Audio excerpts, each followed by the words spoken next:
Bueno, ¿cómo anda? Bien, Alfredo, gracias a Dios, bien. Acá trabajando mucho. Bien, contento con los esfuerzos que hacemos todos los argentinos, viendo que podemos avanzar. En algunos lugares es un poquito más difícil, pero igual los objetivos que nos hemos propuesto van poquito a poco saliendo. Así que lo que no hay que hacer es bajar los brazos, no hay que dejarse llevar por las voces que siempre aparecen y hay que seguir trabajando.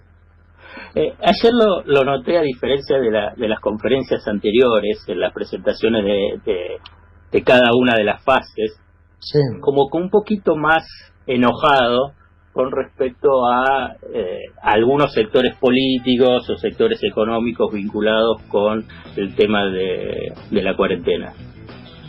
Y un poquito sí, Alfredo, un poquito sí, porque me parece una gran irresponsabilidad. No se puede jugar con eso. Ese es el tema, no se puede jugar con eso.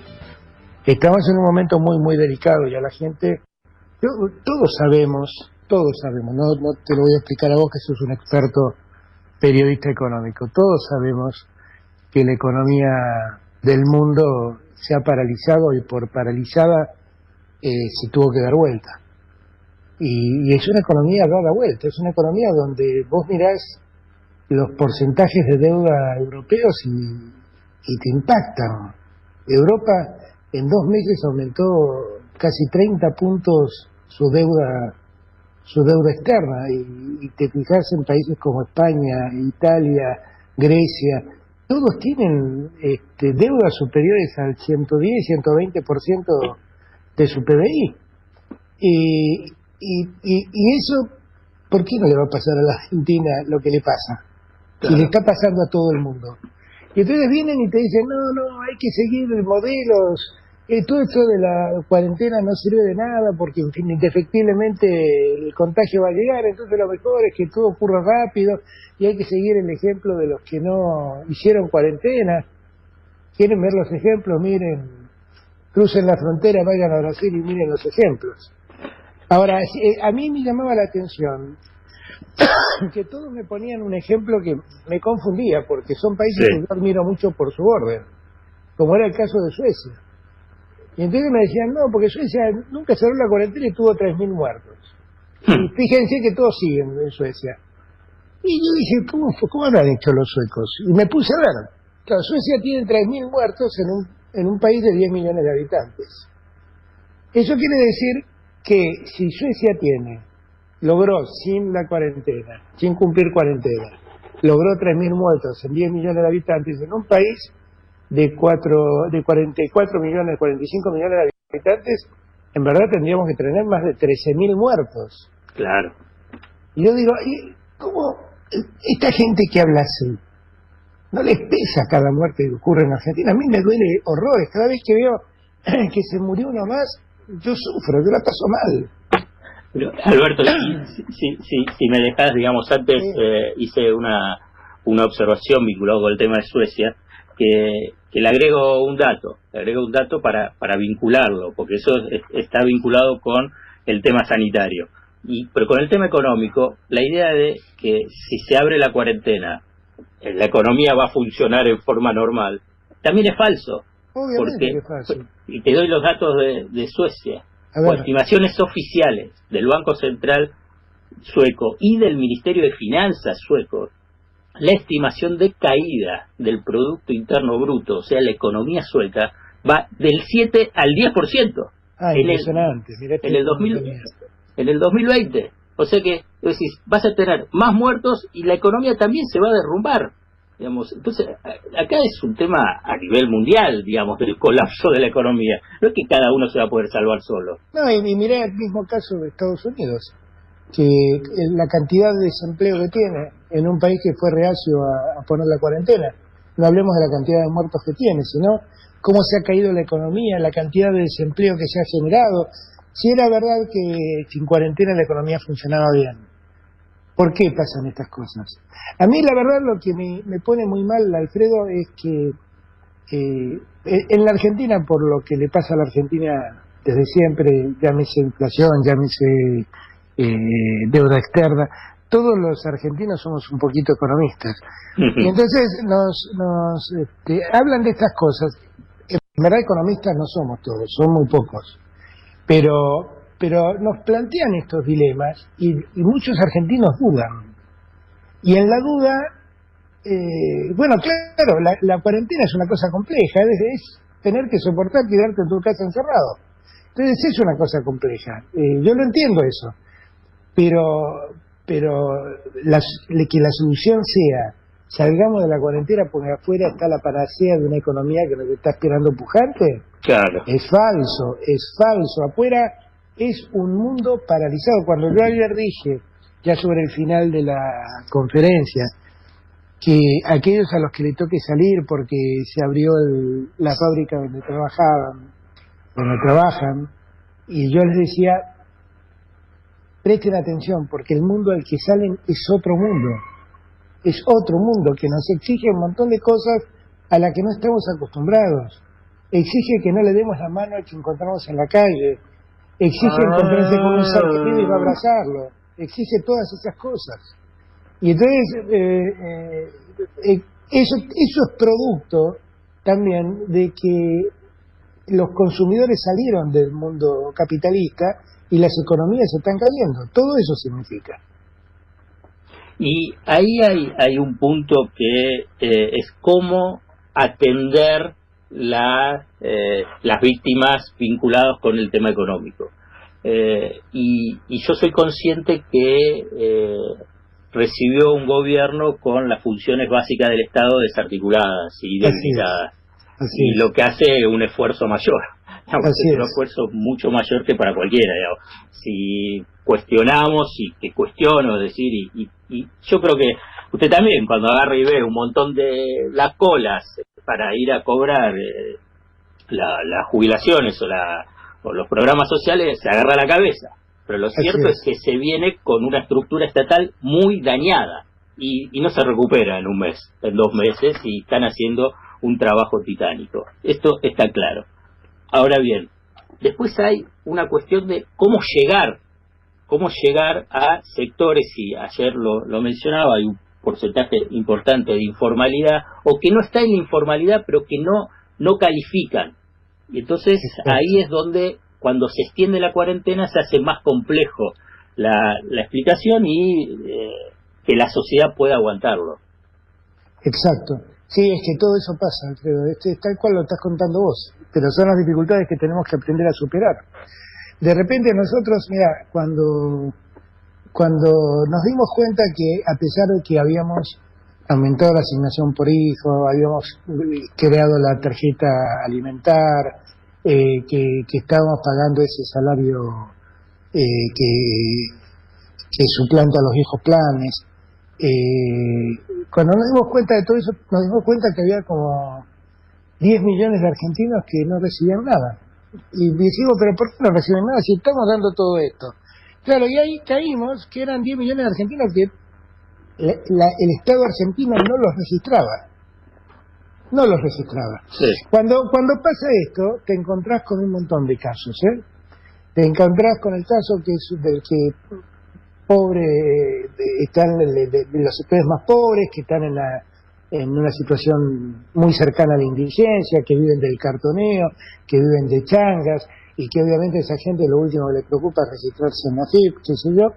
Pero también te encontrás con algunos monotributistas que pusieron el grito en el cielo, que son categoría C o categoría D, que tienen otro tipo de conflictos muy raros. Por ejemplo, a ver, alguien me habló, esto para que entendamos la Argentina en la que vivimos, ¿no? Alguien me habló porque decía que no le llegaba el IFE, ¿no? El ingreso familiar, ese que creamos precisamente para los que están fuera del sistema. Porque el IFE llega a las 2 primeras categorías del monotributo, la A y la B. Y esta persona decía estar en la categoría C. Y entonces, en la categoría C, efectivamente, hay muchos monotributistas que son, por ejemplo, profesionales independientes, médicos, psicólogos, abogados. Y me preocupaba ayudarlos, porque toda esa gente se había quedado también sin poder tener ingresos. Y entonces nos pusimos a hacer el trámite. Pero uno de los reclamos que recibí era de una persona que me decía que le estaba pasando muy mal, porque ella no tenía ningún ingreso. Claro. Entonces le digo, bueno, ¿y cómo es habitualmente lo tuyo? No, escucha bien lo que te voy a decir. Yo vivo de rentas, me dice. ¿Cómo que viví de rentas? Sí, yo heredé 3 departamentos en Capital de mis padres, pero claro, que ahora no me pagan el alquiler. Y entonces le digo, bueno, pero vos, esos alquileres los tenés registrados. No, porque si los registro tengo que pagar impuestos. Fíjate de lo que te estoy hablando, ¿eh? Dentro del mundo de la, entre comillas, informalidad argentina, hay gente como esa.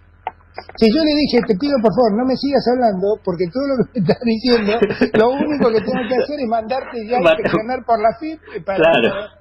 Es lo único, o sea, lejos de poder ayudarte te tengo que mandar presa. Pero la Argentina se ha trastocado todo tanto que hasta esos casos te terminan reclamando que el Estado se haga cargo. Pero ahí, en ese aspecto, obviamente que ese es... nosotros nos reímos, pero es trágico, ¿viste? Porque ¿cómo funciona esta sociedad? O sea, cuando llega el punto en que la picardía no te alcanza, porque se te dio vuelta la economía, también el Estado tiene, al Estado, al que siempre le diste la espalda, al que nunca le pagaste un impuesto, ese Estado tiene que salir a socorrerte. Voy a hacer un comentario que lo hice así a gente cercana. Yo en un momento le digo, bueno, saca durante un mes o 2 meses el canutito que tenés y después ves qué es lo que puede pasar. pero eso tampoco... Eso es a nivel personal, pero yo digo a nivel...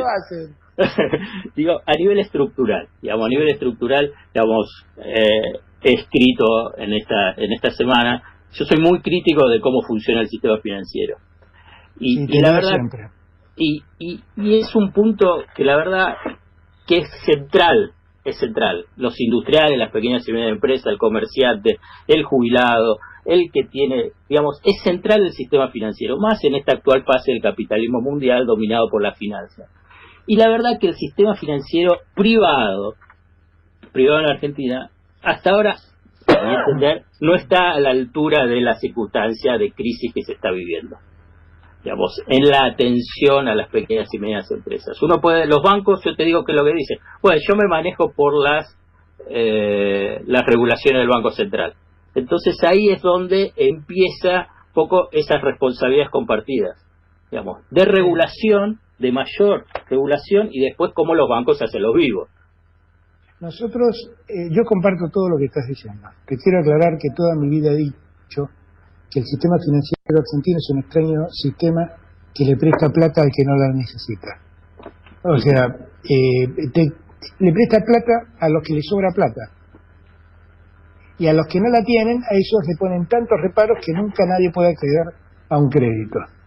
Ahora, nosotros hemos sacado una serie de instrumentos tratando de evitar esto. ¿Viste? Ya por lo pronto la garantía del Estado para las pymes. Hay más de 2 millones de personas que han cobrado el sueldo este mes porque el Estado puso el dinero. Pero lo que vos decís es verdad también, porque yo veo que hay cerca de 100.000 pymes que accedieron a la ayuda del Estado. Al crédito, sí. Al crédito, pero hay 600.000 pymes. Claro. Y entonces digo, pero las otras 500.000 no la necesitan, ¿o es que les cuesta? No, hay un gran número a los que les cuesta porque los bancos le ponen los reparos que le ponen. El Central, la verdad es que ha hecho un enorme esfuerzo todo este tiempo, porque vos que seguís el tema mirás cómo han bajado las tasas y te das cuenta de todo el margen de ganancias que le ha quitado de ganancias de medidas que tenían los bancos, cómo se lo fueron acotando. Sí. Eso es cierto. ¿Es suficiente? No es suficiente. El Central también alivió muchas cargas para los que toman créditos. ¿Qué quiere decir esto? Les ha dicho a los bancos, miren, ustedes soporten, denle créditos aunque tengan cheques rechazados, aunque tengan el veraz. Les ha dicho estas cosas a los bancos. La impresión que tengo de los bancos a veces son renuentes, no todos son iguales, pero a veces son renuentes y siguen poniendo obstáculos. Y ahí, con Martín y con Miguel Pese venimos hablando desde hace 2 semanas de ver qué presión podemos poner a los bancos para que los bancos presten, porque les hemos liberado encaje para esos fines. Claro. Y no lo hacen. Entonces, y utilizan esa plata para alimentar el negocio especulativo con el dólar. Porque el salto con el dólar fue con esa liquidez que el Banco Central... Exactamente. Nosotros ahora también empezamos con Martín y con Miguel un trabajo para que podamos dar una oferta de inversión en títulos públicos del Estado en pesos. Nos fue muy bien el jueves, nos fue muy bien. Sí, el canje de letes de dólares a pesos. Nos fue muy bien, tuvimos 4 veces lo que estábamos ofertando, una demanda 4 veces superior a lo que estábamos ofertando. Ese es el camino inclusive también para terminar con las LELIQs, porque este sistema de que los bancos se financien con el Banco Central y hagan negocios financieros con el Banco Central es incomprensible, que es mi gran obsesión, terminar una vez y para siempre con la LEVAC, la LELIQ y todo ese sistema de letras de tesorería que pretendían secar la plaza por la emisión desmedida y finalmente terminaban pagando intereses cuantiosos a los bancos, que es incomprensible. En eso estamos trabajando. Lo que pasa que créeme, por momentos me siento un jugador de ajedrez, ¿viste? Los grandes maestros que hacen las simultáneas, que juegan 20 partidos al mismo tiempo. Sí. Yo me siento así, siento que salto de la deuda a los bonos, de los bonos a la pandemia, de la pandemia a la educación, de la educación a los jubilados, y bueno, es lo que me tocó en suerte, qué sé yo, pero así estamos funcionando. Lo que vos decís del sistema financiero, yo te leo siempre, te aclaro, y te leo siempre porque sos muy riguroso en tus análisis. Y de verdad que lo que decís es cierto, y yo lo comparto. Y lo que necesitamos es un poquito más de tiempo para corregirlo. Porque acá hay que corregir muchas cosas. Hay que corregir regulaciones, hay que corregir conductas. Ya la conducta inicial, ya no te hablo del banquero, del empleado bancario, que te mira con desconfianza porque hay una historia de siempre que dijo que traten de evitar dar estos créditos. Entonces, hay que cambiar muchas cosas, pero debemos cambiarla como vos decís. Mencionó el tema de deuda. Sí. Y antes de avanzar, qué es lo que pasó hasta ahora y cómo va a seguir o cómo piensa hacer, a mí me sorprendió, pero de una forma impactante, y quiero adelantar un poco porque lo voy a escribir y que va a salir mañana, los comunicados de AEA, o sea, que reúne a los principales titulares de las grandes corporaciones argentinas, y de IDEA, que reúne a lo que se llamaría el establishment argentino, con respecto al tema de la deuda específicamente, convocando a que Argentina no entre en default, sin hacer una mención a la oferta argentina, en el sentido que a nivel internacional, de todos los ámbitos, de la ONU a través de la UNTAD, el FMI, la CEPAL, más de 130 economistas de prestigio a nivel internacional apoyando la oferta argentina. En cambio, AEA, o sea, digamos, el mundo empresario corporativo no sale a apoyarlo. ¿Cómo lo lees? Yo lo veo eso como una cuestión psicológica de nuestros empresarios. ¿Sabés qué siento yo? Es como la desesperación de pagar la cuota del Jockey Club ante el temor de que nos suspendan como socios en el Jockey. Ahora, la verdad es que ¿para qué quiero estar en el Jockey si no puedo pagar la cuota? Y ellos actúan así. No, pagá la cuota del Jockey, porque ¿cómo vamos a explicar que nosotros ya no somos socios del Jockey? No somos socios del Jockey porque no podemos pagar la cuota, es tan simple como eso. Entonces, me parece que su lógica es esa, funcionan así. A mí me asombra, porque cuando vos miras la oferta argentina, la vez pasada, hace un par de semanas atrás, tuve una larga charla con Jeffrey Sachs. Sí. Y yo le decía, Jeffrey Sachs me decía, mira, tampoco te preocupes tanto por el default, porque el mundo está en default, porque no vas a ser el único que está en default, va a haber tantos países defaulteados porque no pueden pagar, entonces no te preocupes tanto. Y yo le decía que yo no quería caer en default, cosa que efectivamente nadie quiere caer en default. Obviamente, tanto no queremos caer en default, que hacemos una oferta para no caer en default. Claro. Ahora, ¿cómo es esa oferta? Es una oferta que, si vos la mirás objetivamente, los acreedores no pierden, solamente ganan menos. Ganan menos en un mundo que se ha dado vuelta, pero ganan. ¿Y cuánto menos ganan? Bueno, podés medirlo de dos modos. El capital prácticamente que se le debe prácticamente queda intacto, porque solamente se afecta un 5% de ese capital. O sea, hay una quita del 5%. Donde la yo quita debía, de capital, sí. Claro, donde yo debía 100, ahora digo pago 95. En los intereses, uno dice, no, pero ahí la quita es sustantiva, claro, porque la tasa promedio de esos intereses, del total de bonos que se están reprogramando, da más o menos 7 puntos y pico, ¿no? 7 puntos, pongamos. Y lo estamos bajando a un promedio de 2 puntos. Entonces te dicen, pierdo 5 puntos de intereses. Sí, es cierto, perdés 5 puntos de intereses, pero te pago vos en un mundo que paga 0. Claro. Entonces, en verdad lo que vos estás ofreciéndoles es que ganen menos, no que pierdan. No que pierdan, que ganen menos. Y ahí está la parte penosa del empresariado argentino. Porque lo que te dicen es, no, pagales a cualquier precio, pero no me dejes afuera del jockey. Y vos le decís, pero es que si yo le pago a cualquier precio, no vamos a comer nosotros.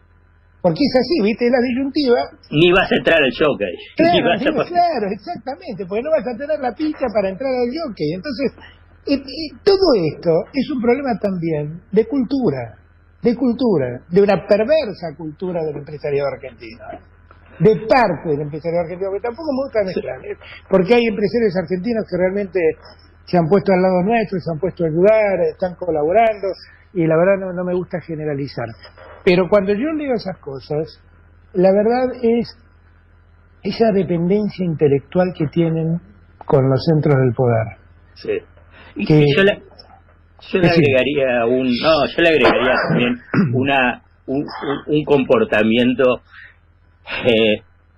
En su momento utilizaste esa palabra, o sea que la tomo, no quiero que la repitas, no es para vos, un poco miserable. Sí. Que está, porque la verdad que ellos también son acreedores, porque también tienen esos bonos. Entonces, como tienen bonos, y tanto a nivel de sus empresas o a nivel personal, entonces también tiene una mirada muy individualista, patrimonialista, y entonces agarra y dice, bueno, no me importa, digamos, yo quiero cobrar lo que quiero cobrar.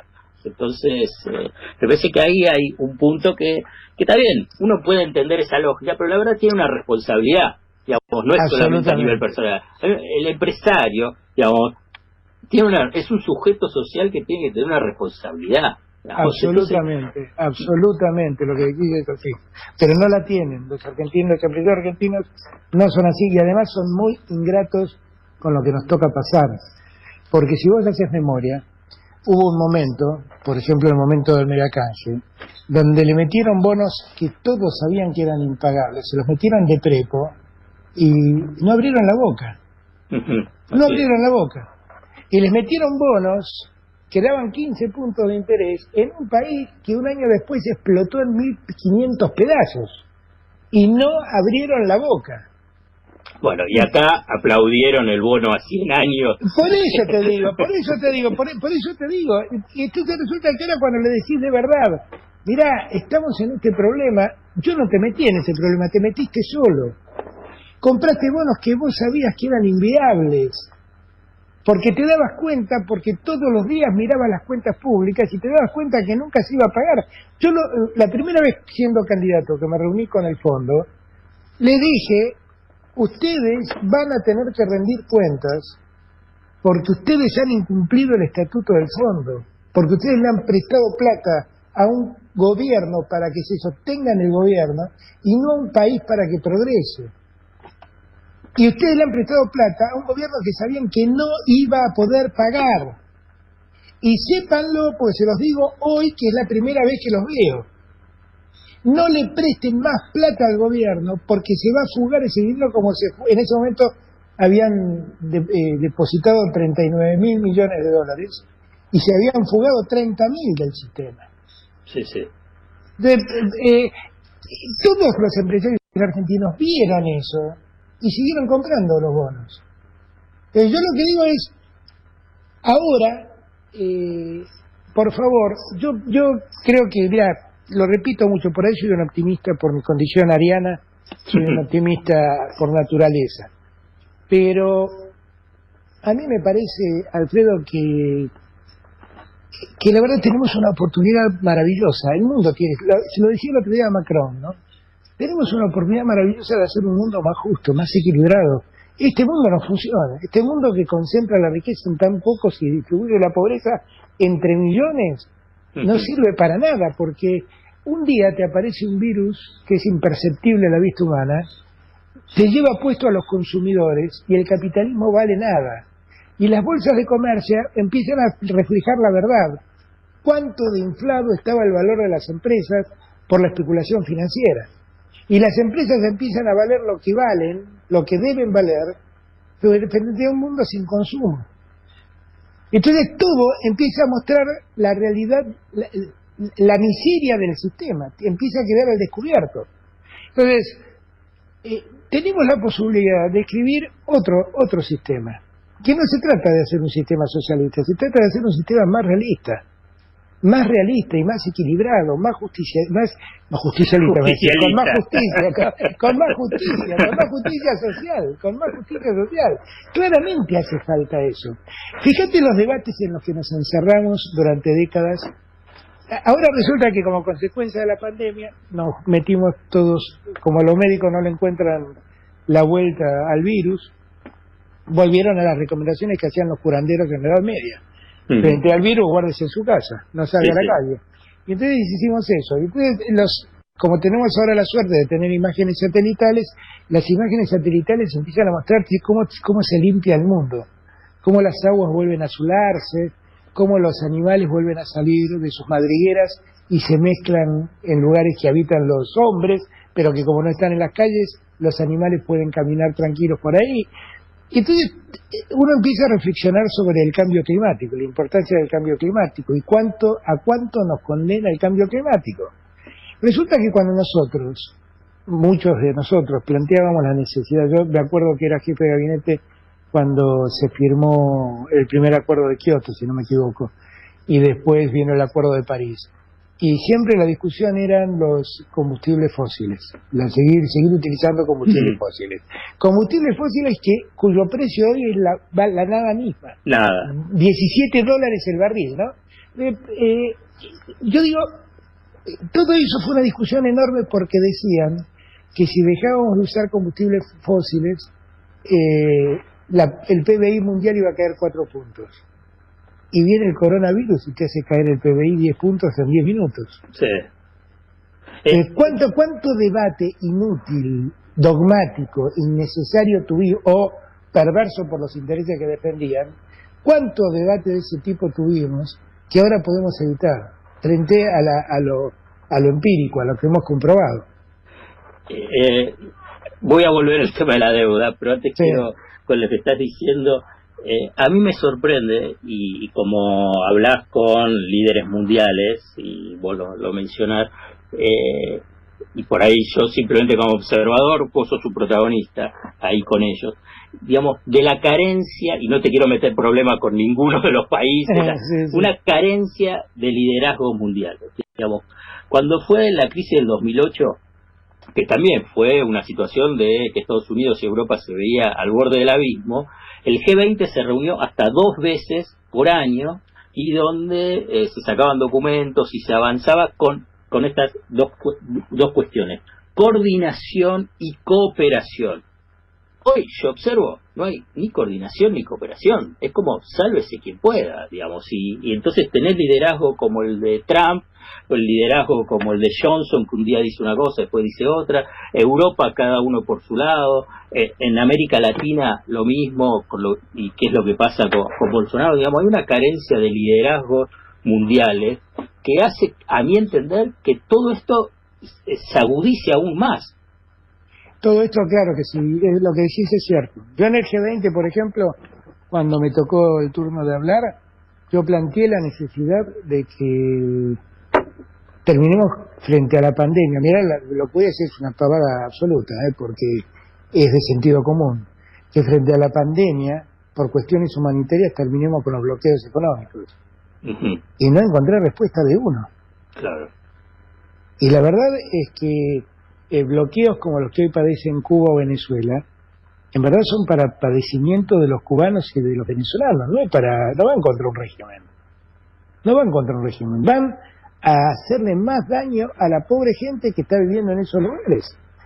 Y el otro día cuando hablé con Macron, que se lo planteé a Macron me dijo, tenías razón vos, eso habría que hacerlo. Le dije, bueno, pero hagámoslo entonces.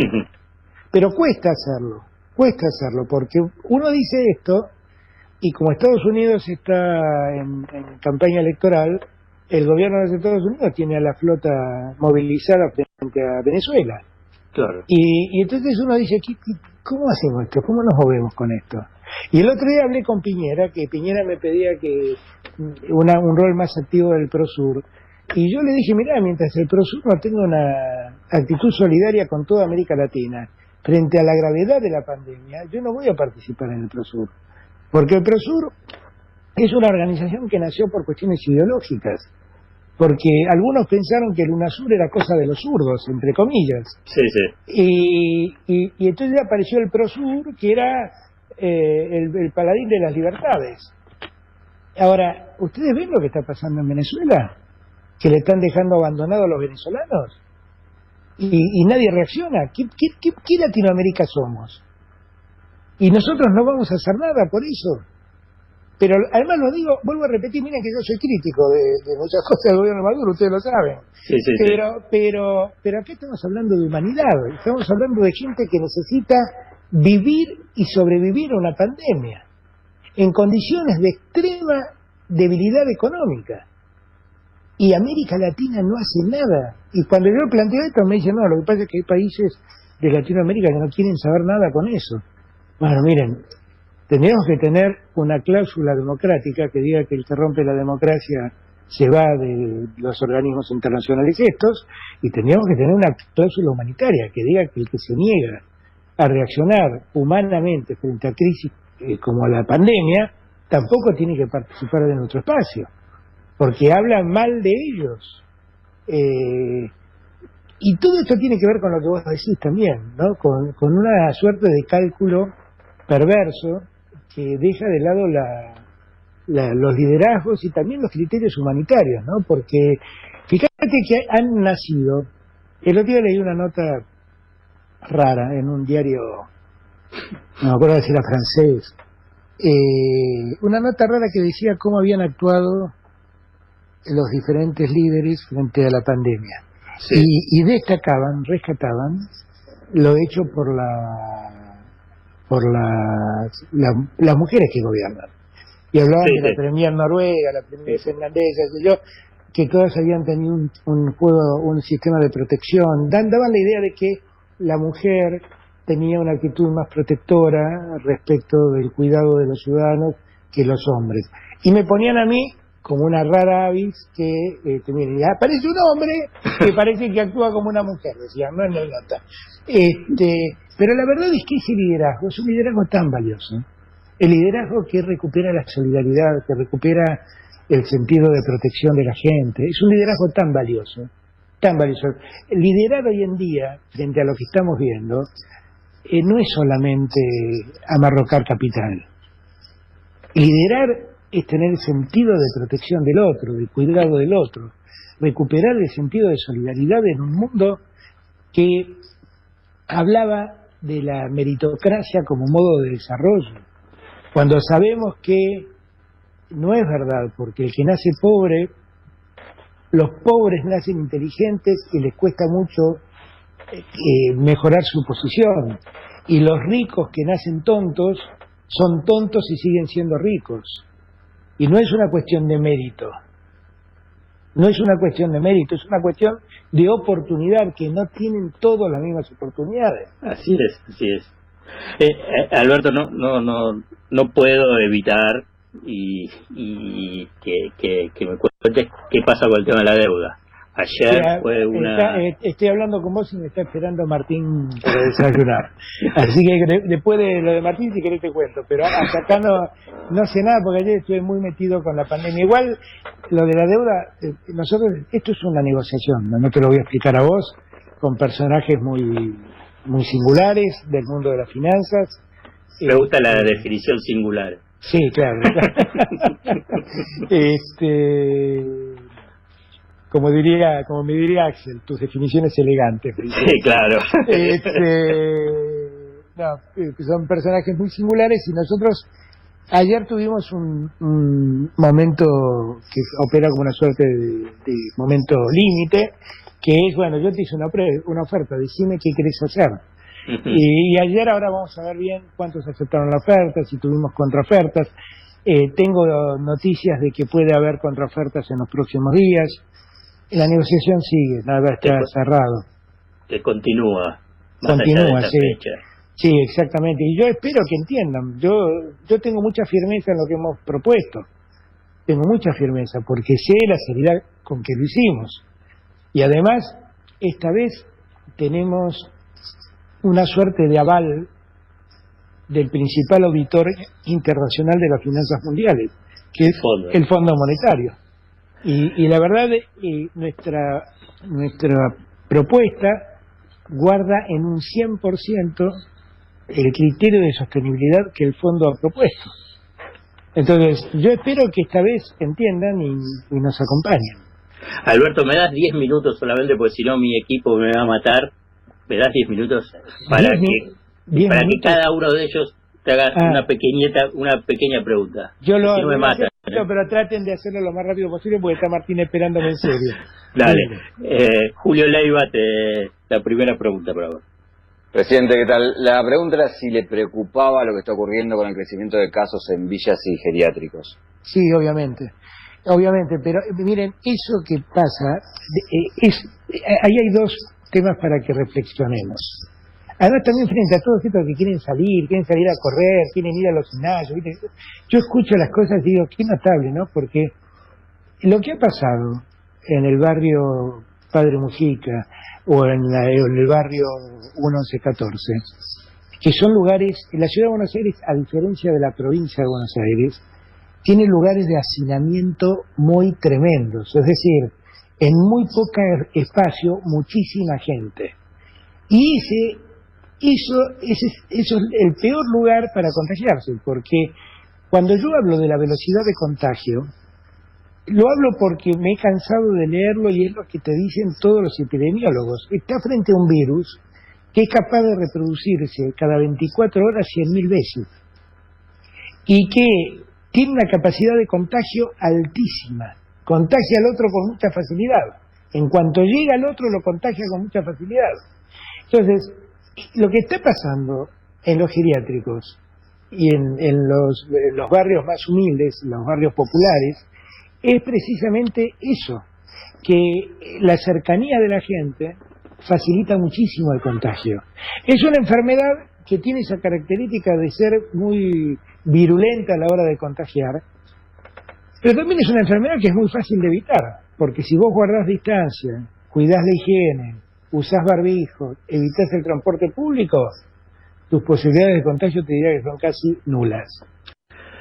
Tali Goldman, ahora pregunta. Hola Alberto, mucho gusto. Hola Teli, ¿cómo te va? Bien, hoy se cumple un año de que saliera el libro Sinceramente, que usted, fue gran parte el ideólogo de ese libro, y muchos medios se siguen empeñando con enfrentarlo a Cristina. La pregunta es, ¿cómo está el vínculo con Cristina, no?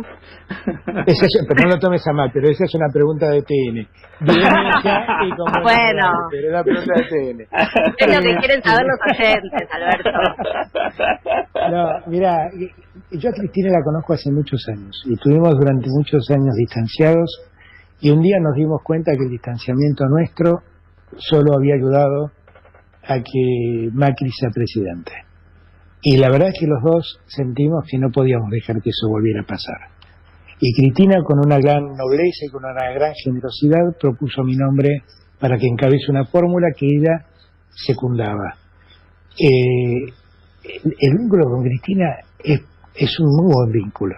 Y a mí me impresiona mucho, porque, por ejemplo, yo nombro un funcionario y empiezan todos a preocuparse de dónde viene. Miren, Cristina y yo vamos a buscar los funcionarios a los mismos lugares, porque es la gente que trabajó toda su vida con nosotros. Entonces empiezan a ver si es de la Cámpora, si es albertista, si es...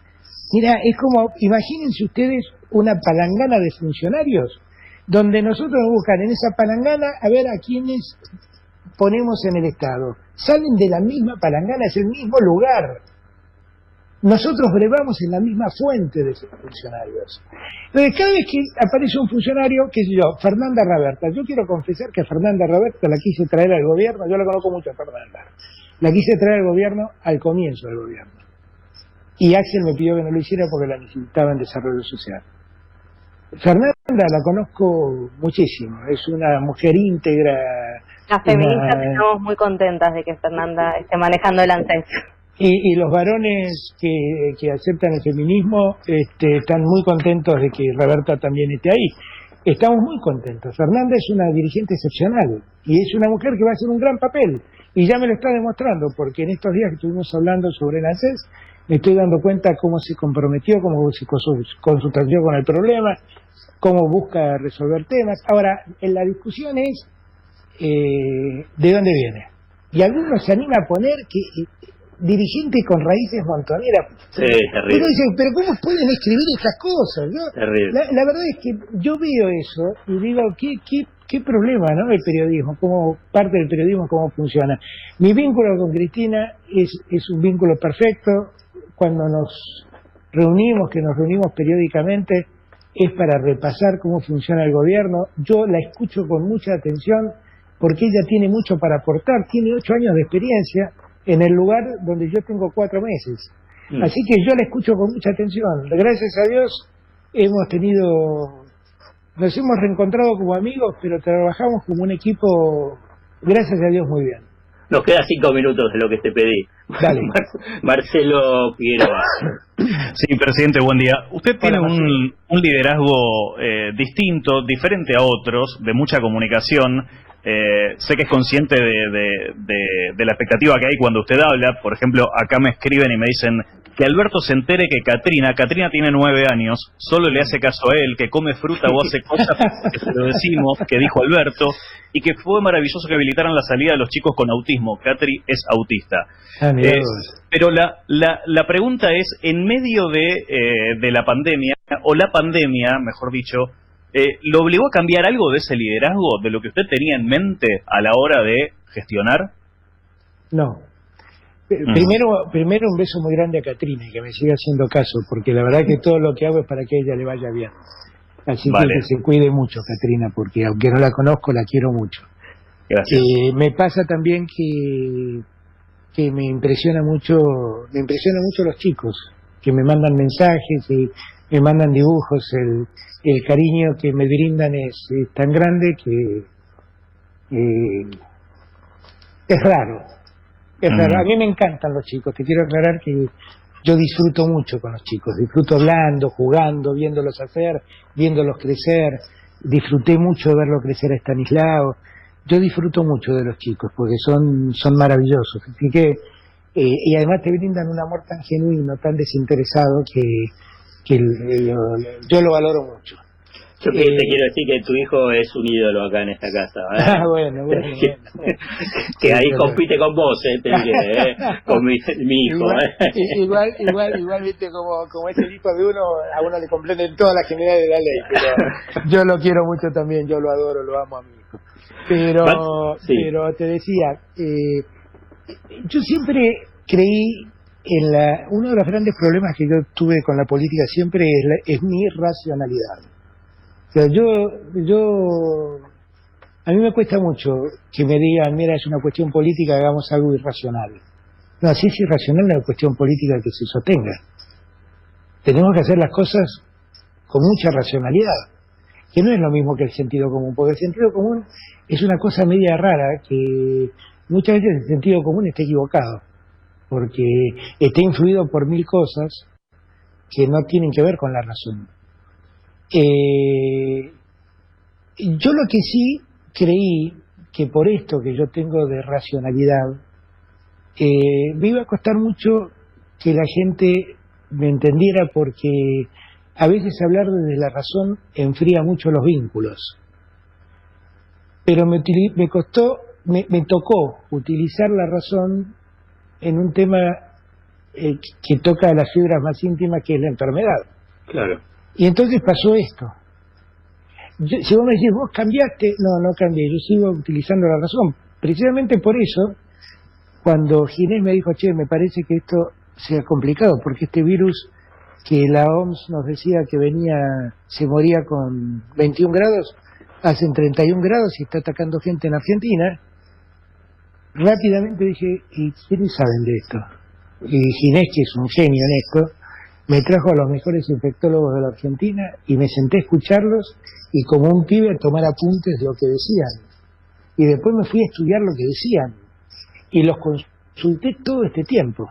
La verdad, todo lo que hicimos está fundado en la razón, no está fundado en otra cosa.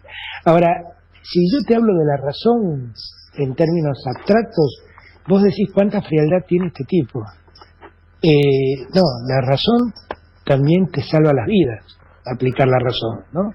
Y a mí me tocó eso. Y entonces ahí se dio una conexión donde la gente dijo, uy, mirá, este tipo con mucho criterio está cuidándome.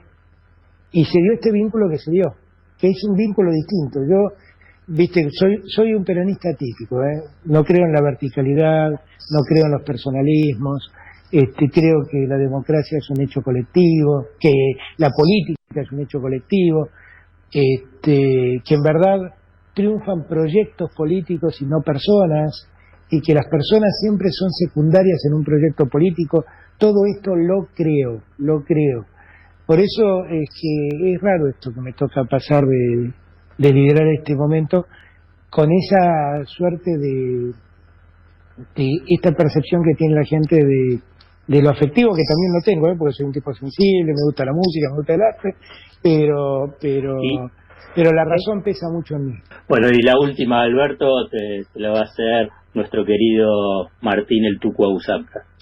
Hola, Alberto. ¿Qué se Martín? ¿Qué se Alberto, ¿cómo te quiero, te adoro? Es el humorista, Sí, veo. Por eso dije que me quiere, No, Alberto. Yo te quiero de verdad, te quiero como un tiro, me preocupo porque duermas, porque bajes de peso, yo te adoro de verdad. Preci, Alberto, mirá, una cortita que se te ha explicado. En Zárate, la isla donde vivo, los otros días vendieron un perrito muy feo, y que lo vendieron muy caro porque decían que era hijo de Dylan. Acá tenemos dos problemas, Alberto. Un problema, una buena y una mala, Alberto. La mala que Dylan, si es el padre verdadero, es muy raro lo que anda haciendo por la zona de Zárate. La buena, te quería preguntar si podés evaluar la posibilidad de pagar la deuda con cachorros de Dylan. Así que pensalo tranquilo después.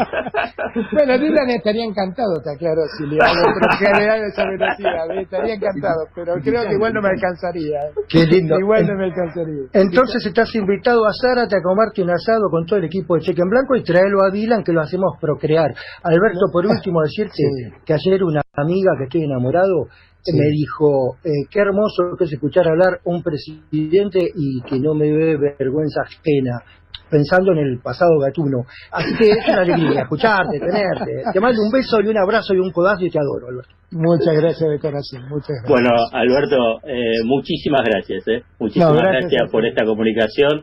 Gracias, Alfredo.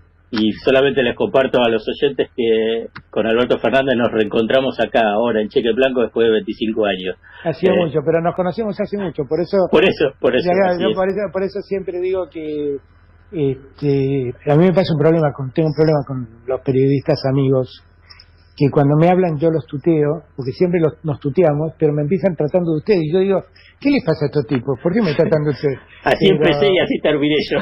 No, terminé tuteándome porque tengo el mejor recuerdo, el mayor cariño y el mayor respeto por tu trabajo periodístico. Bueno, muchísimas gracias, Alberto, por todo el esfuerzo, el tiempo y porque para comunicarse con nosotros. Ahora el programa lo tengo como un banco y le tengo que explicar por qué lo hice esperar todo este tiempo. Decirle que hablaste conmigo, decirle que... Sí, voy a decir, vengo al campo de Alfredo Sayat, voy a decir. Abrazo grande.